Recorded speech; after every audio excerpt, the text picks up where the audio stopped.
Kaya pala, ganun ang maraming iglesia ni Kristo. Kahit na meron silang mabigat na problema, kahit naaapektuhan sila ng mga nangyayari sa kanilang paligid, pero pagdating ng oras at araw ng pagsamba, hindi sila pumapayag na hindi sila makasamba. Kaya totoo ang sinasabi ng Biblia.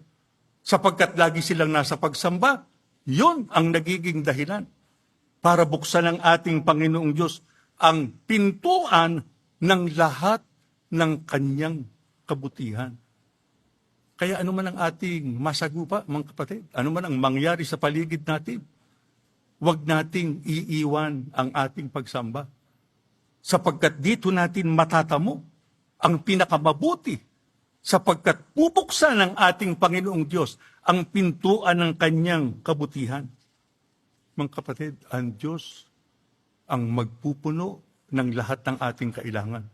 Hindi niya tayo pababayaan ano man ang mangyari.